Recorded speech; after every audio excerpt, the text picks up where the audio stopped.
Welcome to the Intercourse Show. I am your host, Mr. B. Today we have a very exciting show for you. We are talking Kevin Samuels and another young modern woman that he interviewed. I haven't seen it, so let's jump right into it.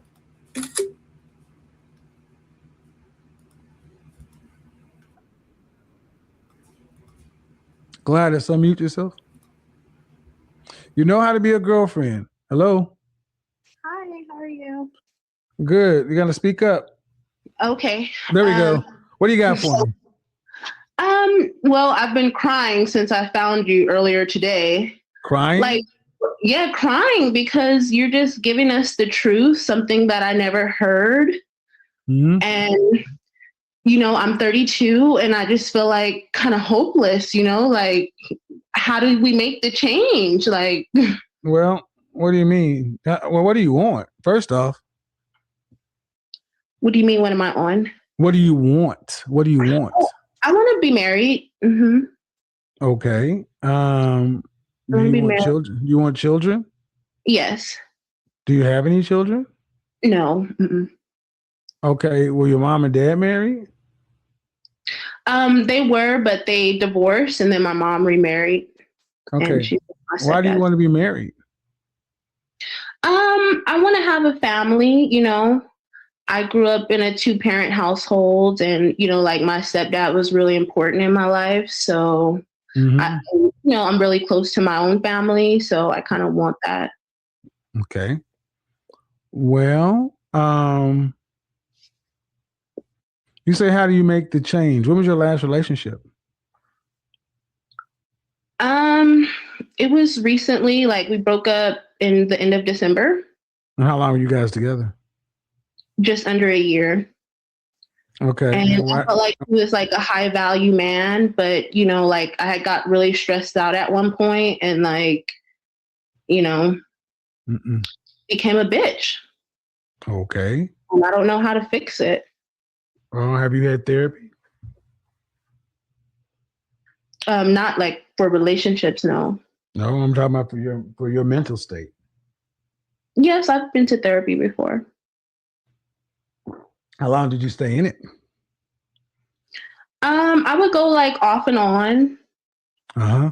Nothing really consistent. Recently I've been doing like hypnotherapy. Okay, but before you move on to that, why did you go off and on? Why did you took it out? Well, I felt like the therapist, I wasn't really connecting with them, like how I do with my hypnotherapist now. I'm gonna tell you, one of the major problems that you young ladies have is inconsistency and lack of discipline. Yeah. Oh, I have that problem. Yeah. Yep. What do you do? Like, especially for me, like I've been listening to what you're saying about the weight, and it's like, well, what do you do? Like, I'm 32. I can't get the weight off overnight. Like, what do I do in the evening? You don't get it off overnight. It didn't go on overnight. It's not going to come off overnight.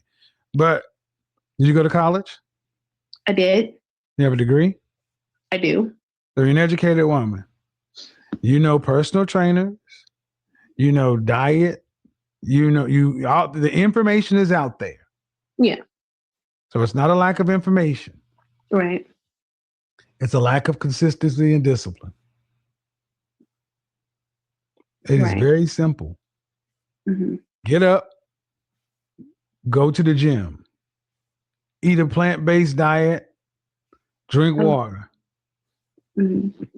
You know these things. Right. But the consistency and discipline, it's like a therapist. So many women today have become your own little God. You do what you want, and then no one can tell you to say, well, you know what? You need to stay with this person, this therapist, and work through the process. It's up and down, up and down, up and down. And you cannot get consistently anywhere when you start, stop, change direction. Yeah. I think you know that the issue is the lack of consistency and discipline, and it manifests itself throughout your life. Yeah, definitely. So start there. Okay, thank you. Well, I think you're not being all right. I think everybody knows that it's not easy. It's not easy, but the journey of 1,000 miles begins with a single step. I had a guy in my spin class. He was every bit of almost 400 pounds. And in a 6-month time frame, he dropped 90 pounds just through cycling. You can get where you want to get to, people. Tomorrow night, join Instagram. We're going to talk about it. We're going to talk about it. Instagram.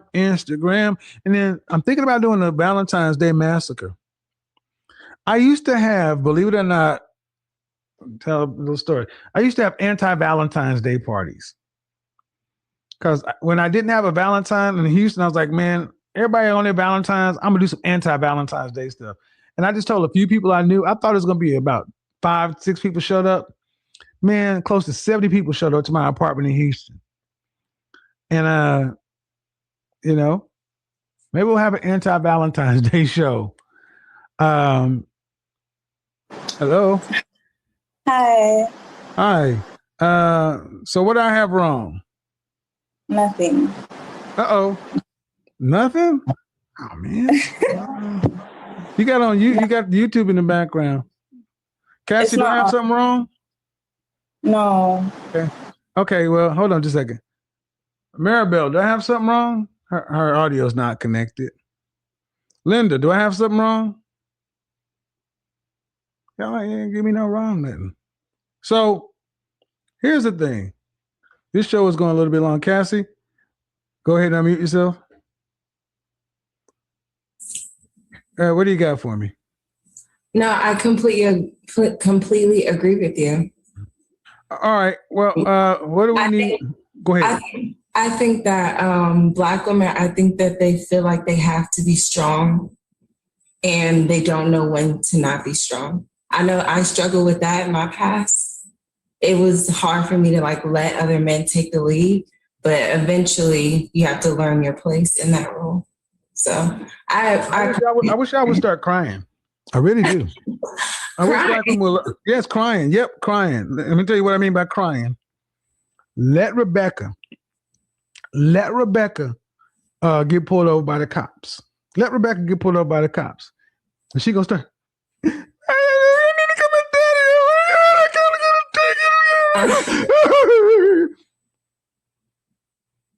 You better learn how to start crying. Oh my God, my coffee's not hot enough at Starbucks. Oh, I better start crying. Shed a tear like a mother. I'll take it back. I'll take it back. Y'all need to learn how to start crying. Boo-hoo. Because strength invites challenge, ladies. Fragility gets protected. They better learn how to start crying. Let me look in the chat room and see if we have any questions. I'm going to go through the super chat real quick. I think a lot of women realize they want to be softer. They just don't trust it. And it's not because I don't believe that women don't trust that they're going to get the appropriate response of men. I think that many women fear that they're going to get shamed by women. Oh, look at you over there looking like a weak. Pick me or this or that. It's like, well, no. You're not going to get shamed for being a woman. Matter of fact, when men see that you are a lady, it's much more like, all right, cool. No super chance. Kevin Samuels brought up a very good point.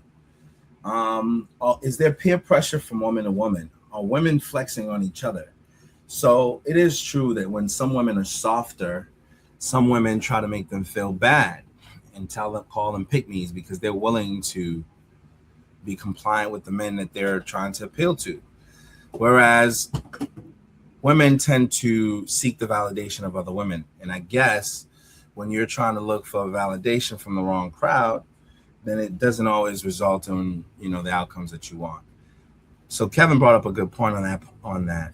But he also says that you shouldn't be out here trying to make friends that bad, right? When it's time to secure your future with your man, you got to figure out what works for you, and you can't really care that much how other people feel about it.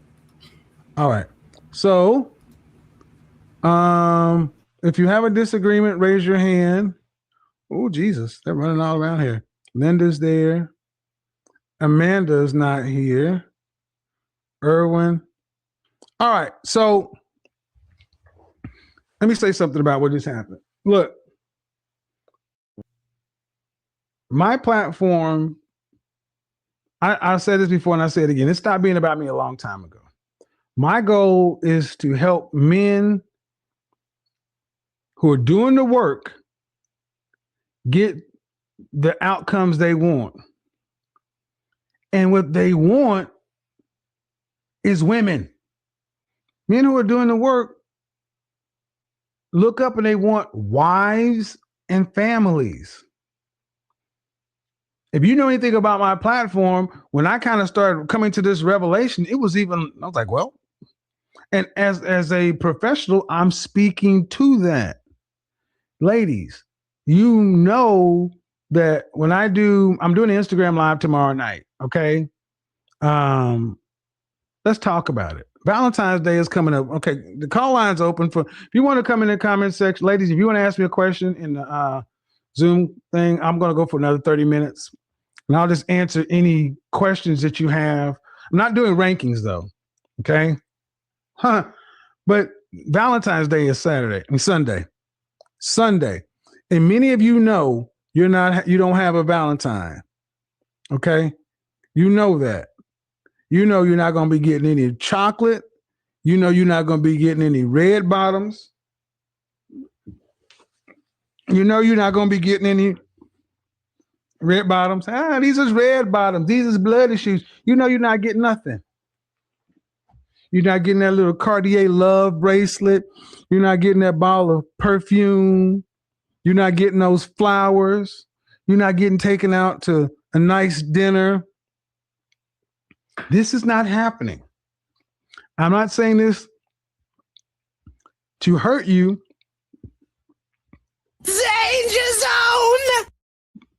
Like I said, the danger zone. It is time for you ladies to start focusing and saying, I am tired of being by myself, and making a selfish decision for you. Not your girl, not your home girl, not your sister, not your mama. It is time for you to start getting selfish. Putting yourself first and saying, I want a relationship and I need to do the things that are going to help me get the outcomes that I want. Because if you don't, time is just going to tick and go by. And then you'll have no one else to blame but yourself. It's not as though men don't want relationships. I'm sorry. That is simply not the case. When I come down to Houston, there are many different conversations I'm having. The high value man thing still exists, but something else is emerging is this pretty professional paralysis, this pretty professional entrepreneur. That's these two groups, high value men and these women over here. I think this is we're going to see where it goes. If you're a matchmaker, femininity instructor, if you're involved in helping women become the best version of themselves, a licensed clinical psychiatrist, a licensed therapist, shoot me an email. We need to put together a network of resources for people who are ready to actually roll up their sleeves, open their wallet, and get to fucking work. So in this clip, we have a 29-year-old woman who admits that she walked away from a relationship believing she was making the right choice at the time. Maybe she felt she deserved better. Maybe she thought she had more options. Maybe she simply wasn't happy and believed a different path would lead to a better outcome. But now, years later, she's confused. The dating market hasn't turned out the way she expected. The options she thought would be available aren't showing up. And she's starting to question whether leaving the relationship was actually the right move. And honestly, that's where Kevin starts asking the tough questions. Because one thing Kevin always focused on was outcomes, not intentions, not feelings, outcomes. and he immediately starts digging into why she left in the first place. What was wrong with the relationship? Was the problem fixable? Did she communicate her concerns, or was she operating on the belief that something significantly better was waiting around the corner? And honestly, that's where the conversation gets uncomfortable, because as Kevin starts connecting the dots, it becomes clear that a lot of her decisions were based on assumptions. Assumptions about what dating would look like, assumptions about the kind of men she'd attract, assumptions about how easy it would be to replace what she already had. And Kevin challenges those assumptions head on. Then he shifts into something deeper, expectations versus reality. Because Kevin argues that many people evaluate a relationship based only on what they dislike in the moment. They're focused on the frustrations, the arguments, the imperfections, the things that annoy them, but they rarely stop to consider the value they're walking away from. And that's one of the strongest points in this entire conversation. Shout out to my man, Mental Groove. He actually has some great analysis that I have to tip my hat for. This is true. Sometimes our expectations are not in the right place. They're not properly aligned, and it always results in us not getting the outcomes that we desire.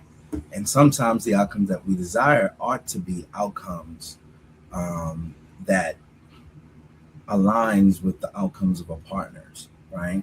Relationship is about compromise. Relationship is about being of one mindset, working together, and, accommodating each other and serving each other. And too often people come into relationships seeking their way and only their way, and only to come to find out that they're not always going to get their way. And so a lot of times people cut bait and they leave a relationship prematurely before they even assess what's going on and where the relationship can go. It requires a bit of patience. It requires some timing. And sometimes you can't just always look to see where the grass is greener. Sometimes you just got to flow in the relationship and allow it to flourish into what it could be. But that's my thoughts. What say you? Definitely like and subscribe. Stay connected to the show.